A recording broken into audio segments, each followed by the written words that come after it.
चलिए अब आगे चलते हैं और फ्रांस की बात करेंगे। लोग सोचेंगे फ्रांस की बात हम आखिर क्यों कर रहे हैं, क्योंकि कुछ ऐसा घटना हुई है वहाँ पर जो बहुत मायने रखती है, उससे सीखना होगा आपको बहुत कुछ।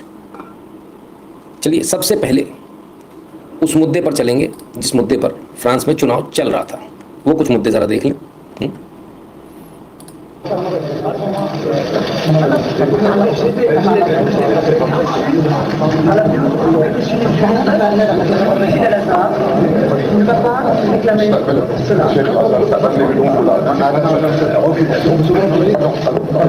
Vous transmettrez votre grande partie ma considération, mais je ne me voilerai pas. Allez. Le Pen presidential candidate थी, फार राइट, एकदम सीधा सीधा कहने वाले लोग। जब ये गई तो मस्जिद में गई और वहाँ के ग्रैंड मुफ्ती से मिलने का इनका प्लान था। और जैसे ये दरवाजे पर पहुंची तो उन्होंने अपना चोला इन पे डालने का प्रयास किया। बोले नहीं, हमारे यहाँ बिना हिजाब के नहीं आ सकते। सुनो भाई, जितने भी लोग ऐसे ना जो कहते हैं हमारे बिना इसके बिना उसके नहीं आ सकते, बंद कर लो अपनी जगहों को, कोई नहीं आना चाहता तुम्हारे यहाँ। बहरहाल ली पेन ने एकदम दो टूक कह दिया, हिजाब नहीं पहनूंगी, भले ही मीटिंग कैंसिल कर लो, और दरवाजे से वापस लौट गई। ये थी far right candidate Le Pen. अब सोचिए आप, इतना जो सीधा बोले उसका क्या हाल होगा जब ऐसी स्थिति दिखती है। वैसे भी फार राइट है तो जो इस्लामिक कट्टरपंथी उनकी तो वैसे ही प्राण निकले रखे होंगे। क्या चला साहब फिर इनके बाद में इनके लिए, देखिए। Et avec détermination que nous sommes prêts au sacrifice pour ces valeurs qui sont les nôtres et ces valeurs qui nous rassemblent.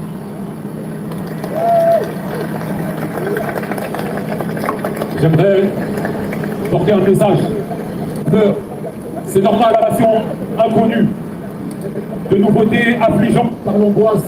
इस वीडियो को देखिएगा, इसमें मुस्लिम भी हैं और नॉन मुस्लिम भी हैं, ठीक है। और यहीं जो वोक होते हैं, जो अपने आप को स्मार्ट समझते हैं, जो दो कौड़ी के हैं लेकिन अपने आप को स्मार्ट समझते हैं, वो लोग आपको मरवा देते हैं। ये बंदा खड़ा होकर बोल रहा है फ्रांस के अंदर कि किसी भी कीमत में मुसलमानों का वोट बटना नहीं चाहिए, एक तरफा वोटिंग होगी, कन्फ्यूजन में मत रहना, इसको देना उसको देना, जो ली पेन को हरा सकता उसको देना है। और इसमें गोरे खड़े हुए हैं जो क्रिश्चियन हैं, वो खड़े, हाँ उसकी बातें सुन रहे, हाँ बात तो सही, वोट नहीं बटना चाहिए। इतने गधे हैं ये लोग। खैर इस तरह से किलेबंदी की गई ली पेन की, ली पेन जीत ना पाए।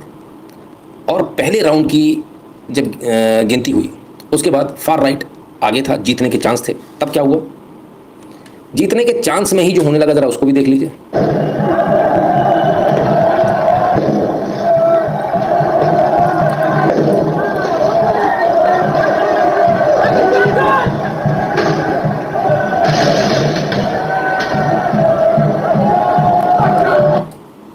जीतने का चांस भर क्या हुआ, दंगे शुरू हो गए फ्रांस में।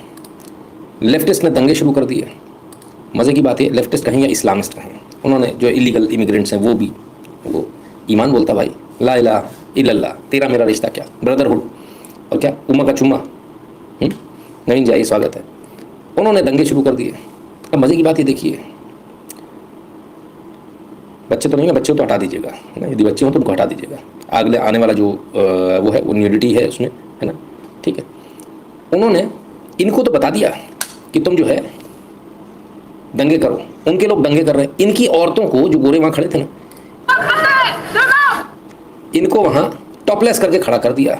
ये जो है एफिल टावर के पास की जगह है जहाँ फार राइट पहला चरण की वोटिंग में जब फार राइट आगे हुआ तब ये टॉपलेस होकर, किनकी, गोरों की, क्रिश्चियंस की, इनकी लड़कियां, इनकी महिलाओं को आगे कर दिया, तुम टॉपलेस हो जाओ, नंगी हो जाओ और आर पोंछा लगाओ। विरोध में क्या है, तुम ऐसे कैसे जीत रहे हो, तुमने कपड़े उतार लिए। उनकी बुरके में से कोई नहीं आया निकल के, गलतफहमी मत रहिएगा। ये कीड़ा सिर्फ दूसरों को काटता, वो कटवाते हैं, कैसे करना, ऐसे करना, तो ये करना पड़ेगा। ये इतने गधे, इनमें से कोई नहीं बोलता वहाँ के ऐसे कॉलेज प्रोफेसरों से कि तुम पहले शुरू करो, सबसे आगे तुम हो, तब देखेंगे क्या करना क्या नहीं।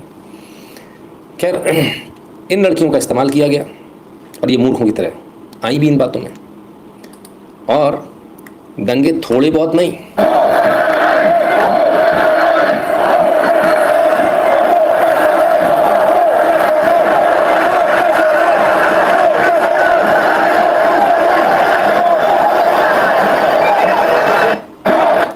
पूरे इस्लामिस्ट उर्फ लेफ्टिस्ट निकल आए सड़कों पर। ऐसे कैसे जीत लेगा? भाई वोटिंग हुई है, कोई जीत रहा तो जीतने दो। नहीं, फुल ऑन गुंडागर्दी बाहर निकला है। ये लेफ्टिस्ट यानी इस्लामिस्ट की ताकत है, पूरी ताकत से बाहर निकला है। उन्होंने कहा ना ना ना, हम ऐसे को मानेंगे नहीं, जीता नहीं मानेंगे। दंगे शुरू, just waiting for modern era crusades. अभी तो देखे थे, बहुत सारे आएंगे ऐसे नमूने। अब मैरीन ली पेन का एक और बयान सुन लीजिए। उनको पता था हमें किसे बाहर करना है।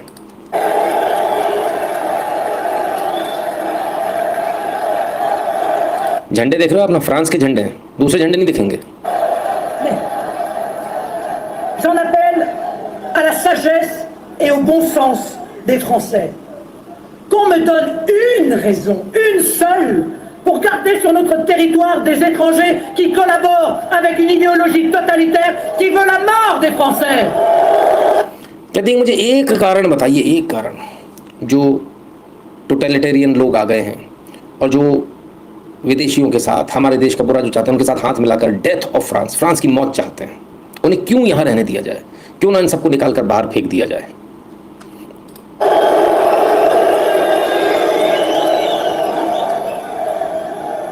Les binationaux en lien avec l'idéologie islamiste doivent être déchus de leur nationalité et expulsés.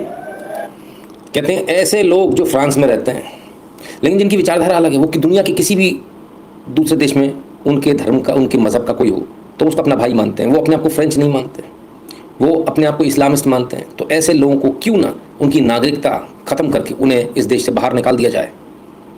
बहुत बड़ा बयान था, बहुत बड़ी क्लेंजिंग होने वाली थी। Les Français qui adoptent l'idéologie de l'ennemi doivent être traduits devant les tribunaux et punis. Les lois existent, il suffit de les appliquer. Eh bien moi, Président, ces lois seront appliquées sans faiblir. कहते हैं जो कानून है उनको implement किया जाएगा और ऐसे लोगों को नागरिकता से हटाया जाएगा। और मैं प्रेसिडेंट बनी तो मैं इसको इम्प्लीमेंट करूंगी, ऐसे लोगों को बाहर निकालूंगी। जो लोग हमारे देश में रहकर, हमारा ये उनके देश की बात हो रही है, हमारे देश में रहकर हमारा खा रहे हैं और हमको ही गालियाँ दे रहे हैं और वो अपना एक अलग ब्रदरहुड चला रहे हैं, ऐसे लोगों को इस देश में नहीं रहने दिया जाएगा। अमन मिश्रा जी धन्यवाद। इतने खतरनाक इनके बयान थे।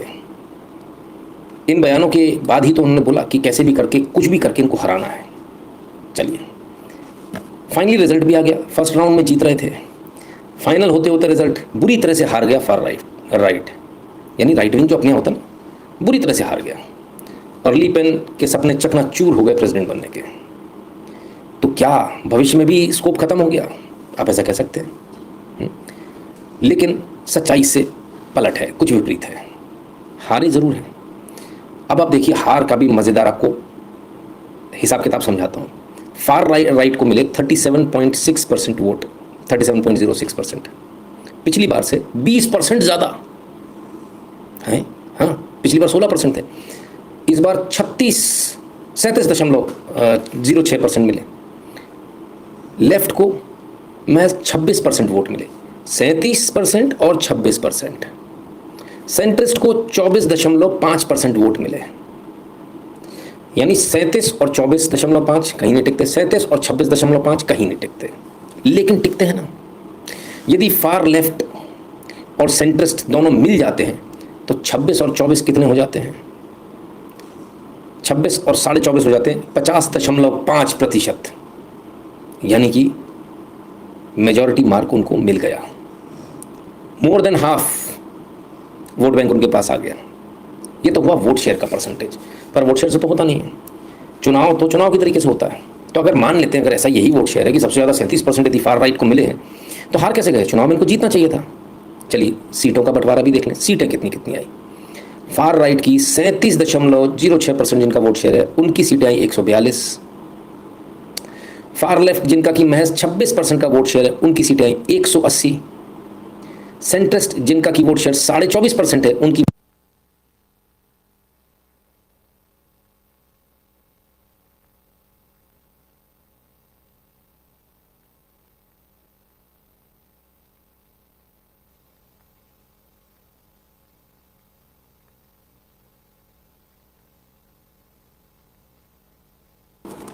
आवाज ठीक है? ओके, तो कहाँ तक सुन लिया आपने? तो मैंने कहा कि जिसको 37.06% वोट मिले उसकी सीटें आई 142, जिसको 26% वोट मिले यानी 11% कम उसको सीटें मिली 180, और जिसके 24.5% वोट शेयर मिला उसको मिली सीटें 159। ऐसा कैसे हो गया? ये इतना उलट पुलट कैसे हो गया? इस उलट पुलट को आपको समझना पड़ेगा। उलट पुलट इसलिए हो गया क्योंकि सेंट्रिस्ट और फार लेफ्ट ने हाथ मिला लिए, बोले हम मिलकर चुनाव लड़ेंगे, और मिलकर चुनाव लड़े। तो जब दोनों मिल गए 26 और 24.5, तो कितना हो गया? 50.5% का वोट शेयर हो गया। अब कैसे? तो भाई इतने लंबे चौड़े जो वोट शेयर के बावजूद ऐसी करारी हार, आइए इसको भी समझने का प्रयास करें। पहली बात तो चुनाव लड़े, फिर समझौता कर लिया फार लेफ्ट और सेंट्रिस्ट ने, सिर्फ इसलिए कि ली पेन ना जीत पाए, वो ना आने पाए, सत्ता कैसे भी हमारे पास रहे। इमैनुअल मैक्रोन सोचिए कितना घटिया आदमी है, जिसको हम लोग अच्छा समझते थे या मोदी जी के साथ में हाथ मिला के चलता था, कितना घटिया आदमी है, आप सोचिए। और मैं बार बार आपसे बोलता था फ्रांस पे भरोसा मत करना, इसी आदमी की वजह से, सिर्फ इमैनुअल मैक्रोन की वजह से। अब इसने क्या किया? इसने 200 कैंडिडेट, इन लोगों ने मिलकर 200 कैंडिडेट्स एक दूसरे के पक्ष में बैठा लिए, यानी चुनाव लड़ने के लिए पर्चा भरा, सब कुछ है, और आखिरी वीक में बैठा है, लास्ट वीक, जब इन्हें समझ में आ गया हम तो हार जाएंगे, तब इन्होंने 200, एक नहीं, दो नहीं, तीन नहीं, 200 कैंडिडेट्स बैठा लिए। क्या बैठ जाइए, एक ही व्यक्ति लड़ेगा चुनाव, या तो फार लेफ्ट लड़ेगा या सेंट्रिस्ट लड़ेगा, और एक दूसरे को वोट ट्रांसफर कर दिया और अपने लोगों को बता दिया बस डू और डाई सिचुएशन है, जियो या मरो वाली स्थिति है, मर जाओगे अगर ये आ गई तो, इसको कैसे भी रोकना है। मुसलमानों ने, इस्लामिस्ट ने तो पहले ही बता रखा था किसी भी हाल में ली पेन नहीं जीतनी चाहिए, वोट नहीं बटना चाहिए, तो उनका वोट एक तरफा गिरा। साथ में जो नमूने गोरे जो थे, उन जो हिंदू नमूने हैं ना, सेक्युलर, ऐसे नमूने वहाँ पर भी थे, उन नमूनों का साथ मिल गया, सरकार इनकी बन गई, और फार राइट बैठा बैठा देखता रह गया, उसके हाथ कुछ नहीं लगा। ठीक है, नवीन जी कहते सोरस गैंग मेंबर मैक्रोन, अरे साहब रुकिए अभी तो बहुत कुछ है। अब आप ज़रा सोचिए, भारत में भी यही प्रयास किया गया था, ये इंडी अलायंस और क्या था, यही तो था। चेचक वाला अंकल वहाँ बैठ के यही सब तो कर रहा था। बहुत सारे लोगों को उस समय बुरा लगा था, अरे अरे क्यों जो है बिहार में, देखिए बिहार में अगर गठबंधन नहीं करते, अगर नीतीश को नहीं लेते, आज आपकी स्थिति क्या होती? आज आप ली पेन बने होते। बच गया तो आखिरी में आपने थोड़ा बहुत जो है मेहनत कर ली, ठीक है ना। मैक्रोन लेफ्टिस्ट नहीं है, सेंट्रिस्ट है। सो अब जरा आप समझिए कि भारत में इसका प्रयास किया गया लेकिन फेल हो गए, फ्रांस में पास हो गए। हिम्मत देखिए कितनी बढ़ गई अब इन लेफ्टिस्ट की, क्या ये तो कहीं की भी सरकार बदल सकते हैं, कहीं का भी तख्ता पलट कर सकते हैं। ये एक तरह से देखा जाए तो तख्ता पलट ही तो है। ली पेन एकदम साफ जीती हैं लेकिन तख्ता पलट हो गया, कोई और जीत गया, कोई और कुर्सी पे बैठेगा। सोचिए कि यार आप लोग लाइव मत देखा करो, जो लोग पूछते हैं ना चेचक अंकल कौन है, मत देखा करो, आप लोग परेशान मत हुआ करो, आप कुछ पल्ले पड़ना नहीं, फ़ायदा क्या है ना। मैं बीन बजाता रहूँ, भैंस के आगे मज़ा नहीं आएगा। तो कुल मिलाकर जो है, जो हारे हुए हैं वो जीत गए, सत्ता मिल गई, जो जीते हुए थे वो हार गए, कोने में बैठ गए। आपके देश में भी ऐसे ही प्रयास हुआ लेकिन बच गए बाल बाल, लास्ट मोमेंट पे बच गए। और जहां आप लोगों को लग रहा था बहुत गलत हो रहा है, मैं हमेशा बोलता हूँ राजनीति इतनी सीधी नहीं होती, इमरती की तरह गोल गोल गोल गोल है, आपकी बस की नहीं है, दिमाग मत लगाइए। जो बैठा हुआ है उसको मालूम है क्या करना है क्या नहीं करना, वो अपने हिसाब से कर रहा है, जो बेस्ट हो सकता है कर रहा है। तो कहते हैं रशिया आने वाले टाइम में यही हाल होगा, पता नहीं पुतिन को कैसे कंट्रोल करेंगे। यूक्रेन वॉर में रशिया मात्र 50 लाख मेल पॉपुलेशन बचे हैं, अगर ये युद्ध लंबा चला तो उन्हें आने वाले समय में बहुत दिक्कत होगी। देखिए पुतिन क्या करेंगे, पुतिन को सोचना है। पुतिन भी अगर इसी तरह से डर के खेलते रहेंगे जैसे खेल रहे थे ना, टुक टुक करके खेलते थे ना अपने, तो ना तो रन बनेंगे और आउट भी हो जाएंगे। बच गए तो अपने तो बाल डर के जो खेलेगा उसका खेल हो जाएगा। और जिसने उठा के लेफ्ट विंग को उठाकर जेल में ठूसना शुरू कर दिया ना, दनादन सीधे उठाकर ब्लैंकेट बैन लगा दिया, वो बचेगा इनको जेल में डालने वाला। मुझे चाहे आप जितना कोशिश करें, भारतीय राजनीति अब हमारे हाथ से निकल चुकी है, राजनीति उनके हाथ में आना तय है। अच्छा, अब हमने अपने दम पर ही भविष्य तय करना होगा। वो किसी ने कहा था क्या, क्रांति बंदूक की नाल से निकलती है ना। तो वो जिन्होंने कहा था वही सत्ता में बैठे आजकल, ठीक है। खैर हमारे यहाँ भी यही प्रयास हुआ। अब इसके बाद एक वीडियो आया कि कितना बुरा हो गया भाई, फ्रांस के साथ कितना बुरा हो गया। हालांकि ये वीडियो पता नहीं कब का है, शायद पुराना है। प्रॉब्लम ये नहीं है प्रॉब्लम यह है कि फ्रांस के साथ वाकई में बहुत बुरा हो गया, थोड़ा बहुत नहीं। और कैसे, वो हम आपको दिखाते हैं। आपको ये पता होना चाहिए, जीता फ्रांस। हमने आपको झंडे दिखाए थे लीपन की रैली के, कि वहाँ पर जो है सारे फ्रांस के झंडे, ये भी फ्रांस ही है सर। और लेफ्ट विंग जीत गया है। लेफ्ट विंग के जीतने के बाद कुछ ऐसा दृश्य बताया जा रहा है, आए इसमें फ्रांस का झंडा कहाँ है? फिलिस्तीन फिलिस्तीन दिख रहा भैया तो चारों तरफ। तो फ्रांस की तो हो गई बल्ले बल्ले। लोगों का कहना है कि फ्रांस तो गया काम से, गया ना गया वो एक अलग बात है। पिछला जो दंगे हो रहे थे वो इसलिए हो रहे थे कि हम जीत नहीं रहे, फार राइट जीत रहा है, ली पेन जीत रही है। अब जीत गए तब क्या करें? तब भी दंगे करेंगे। फ्रांस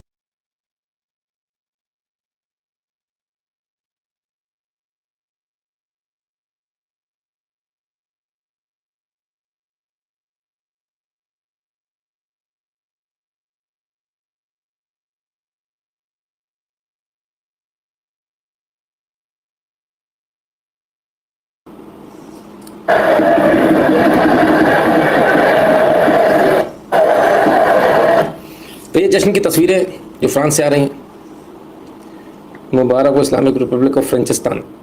वो आप उनको फ्रेंचिस्तान बोल सकते हैं सर, उन्होंने चुना है, वो उनके लोगों ने चुना है। You can not say anything about it. चलिए, इसके बाद अभी तो जश्न है। अब जश्न भी तो ऐसा ऐसा नहीं मनेगा, जश्न है तो जश्न के तरीके से मनेगा। लीजिए साहब, जश्न का तरीका भी देख लीजिए।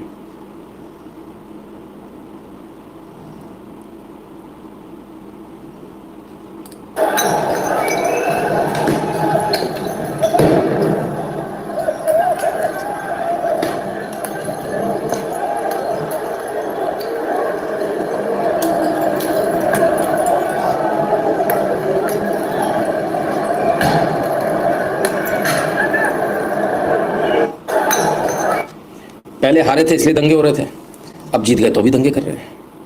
वो कह रही थी ली पेन कि हम इनसे खाली कराएंगे। मैडम ऐसा है कि अभी तो वो आपसे खाली करा देंगे फ्रांस, अभी उल्टा हो गया। ठीक है ना? तो स्थिति बदल गई सर, जीतने पे भी दंगे। पहली बार ही चाहते हैं, वैसे भारत में भी होते रहते। लाल टोपी वाले समाजवादी पार्टी वाले जीतने के बाद ही दंगे करते हैं, टीएमसी वाले जीतने के बाद ही दंगे करते हैं।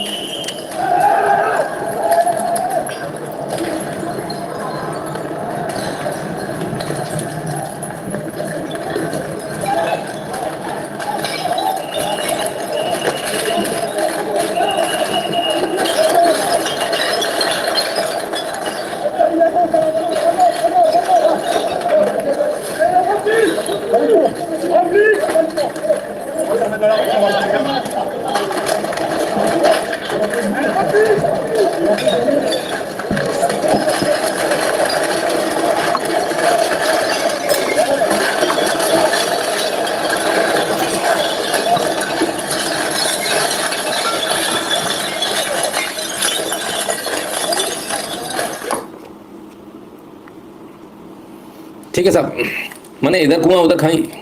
जीतो तो भी दंगे, हारो तो भी दंगे, जीतने के बाद भी दंगे, अभी भी मारेंगे पीटेंगे।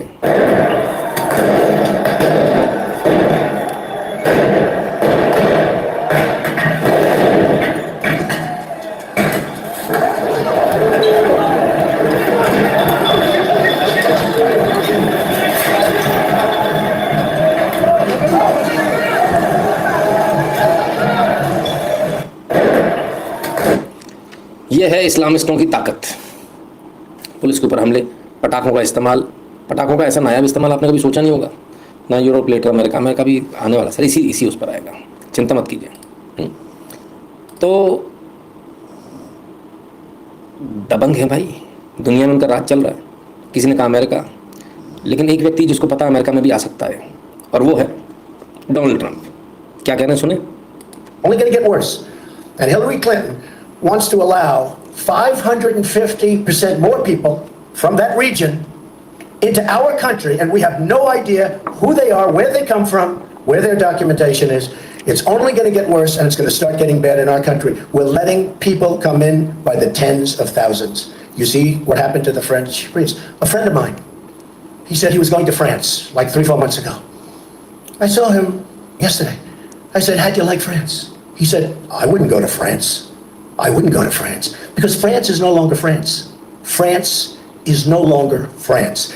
They won't like me for saying that, but you see what happened in Nice, you see what happened yesterday with the priest who was supposed to be a spectacular man. France is no longer France. And this world better be very careful, and they better get very tough and very smart. कहते हैं इस दुनिया को बहुत smart होना पड़ेगा, बहुत tough होना पड़ेगा, इन लोगों को निकालना पड़ेगा आपको जगह जगह से। फ्रांस अब फ्रांस नहीं रहा, अब लोग वहाँ जाने में डरते हैं, अब पहले जैसी बात नहीं रही, फ्रांस खत्म हो गया। लोग बोलते हैं कि फ्रांस के लोग मुझे इस बात को पसंद नहीं करेंगे। अब इस बात का इंतजार करो किस लोहे पे मेरा नाम लिखा है।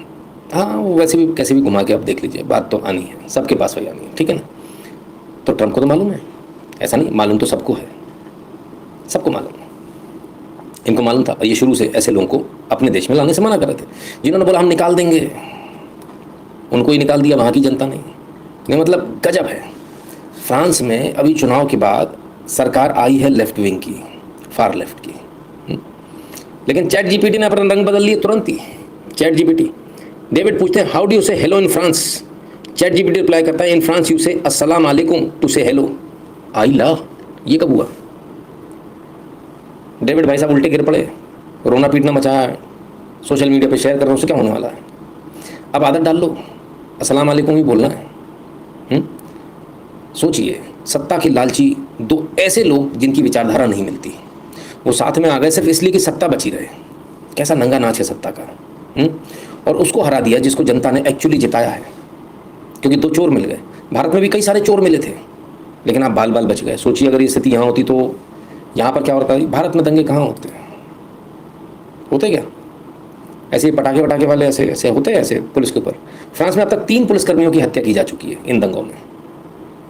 आपके क्या होता है? हमारे पटाखे उठाके नहीं। बंगाल में हमारे देखो, पता चल जाएगा आपको पटाखे कहाँ होते हैं। बम चलते हैं हमारे देसी बम, दैत धनादन दैत धनादन। वहाँ 3 हुए हैं पुलिसकर्मियों की, यहाँ पता नहीं कितने पुलिसकर्मी जाते हैं। किसी ने भी लिखा, मैं पढ़ रहा था कि पुलिसकर्मियों के ऊपर मुझे तरस आता है। दुनिया में जितने पुलिसकर्मी उनके ऊपर तरस आता नहीं। पुलिसकर्मियों पर तरस मत खाइए, क्योंकि ये पुलिसकर्मी आपसे कई गुना ज़्यादा सेफ हैं। उनके पास आर्मर्स हैं, वो बच सकते हैं। इन दंगों की आड़ में पूरी दुनिया में जितने गैंगरेप्स होते हैं उसका आप अंदाज़ा भी नहीं लगा सकते। वो कभी रिपोर्ट भी नहीं होते। मास गैंगरेप हुए होंगे और अभी भी हो रहे होंगे। घर में दरवाज़ा खटखटा कर, दरवाजे तोड़ तोड़ के ये घुस रहे होंगे। इन्होंने मार्कआउट करके रखते हैं राइट विंग के घर, कौन कौन से हैं, और उनके घर में गैंगरेप हो रहे होंगे इस समय। समस्या इस बात की पूरी दुनिया में जो राइट विंग है, इनके अलावा लेफ्ट के अलावा जो है, वो ये कर ही नहीं पाता, क्योंकि वो अपराध बोध से उसे दबा देता है। तुमने ऐसा कर दिया, और वो दब जाता है। ये सिर्फ उससे, देखिए, जब तक आप डरते रहेंगे, नहीं हम ऐसे नहीं, हम ऐसे नहीं, हम ऐसे नहीं, जब तक कहते रहेंगे, तब तक लोग आपको कोचते रहेंगे, अरे तुमने ऐसा कर दिया, तुमने वैसा कर दिया। और जैसे आपने बोला हम तो ऐसे ही हैं, लठ गाड़ के, तो सारे गायब हो जाएंगे। नहीं, वो तो है ही ऐसा। गांधी जी ने कहा था वो तो है ही ऐसे। हाँ, तुम बलात्कार करवा लो। सोशल मीडिया बहुत वायरल है, पढ़ लिया करो। Nitin ji, I am inviting you for दीन की दावत। अरे बिल्कुल भाई साहब, दीन की दावत में आना पड़ेगा, अब तो कोई दूसरा चारा भी नहीं बचा है। ठीक है, तो ये पूरी दुनिया में चल रहा है। विचारधारा इतनी खतरनाक कि आप सोच भी नहीं सकते। आइए देखें।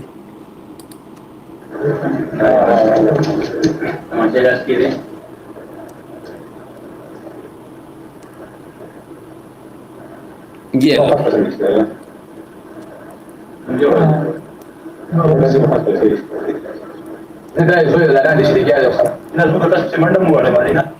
गोली मारी और साहब निकल गए। किसको गोली मारी?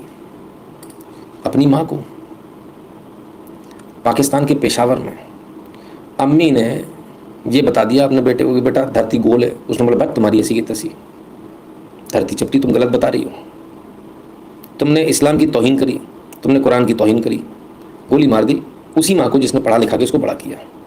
मदरसे में इतना बढ़िया तरीके से पढ़ाया जाता है। आप विचारधारा को देखिए, पाकिस्तान मत देखिए, खुश मत होइए। विचारधारा पूरी दुनिया में एक जैसी है। इसलिए विचारधारा को समझिए, ठीक है ना। और विचारधारा का प्रसारण बड़े जोरों से किया जाता है। मोबाइल हराम है, बच्चों के सामने तोड़ा जा रहा है। बच्चों के सामने मोबाइल तोड़े जा रहे हैं। ये लो, मोबाइल हराम है, मोबाइल नहीं इस्तेमाल करना। और मोबाइल से वीडियो बनाकर कहते हैं सब हराम है। सोशल मीडिया पे डाला जा रहा है ना कमाल। आप गजब है साहब। मदरसा ज्ञान खतरनाक है। मोबाइल हराम है, मोबाइल से वीडियो बना, सारे मोबाइल तोड़ेंगे। सोशल मीडिया हराम है, सोशल मीडिया पे पोस्ट कर दे। गजब है। तो धरती चपटी है, इसको याद रखना। अगर गोली ना खानी हो तो कल को तुम बोल दो कि धरती गोल है, कोई भी टपका देगा, विचारधारा वाला।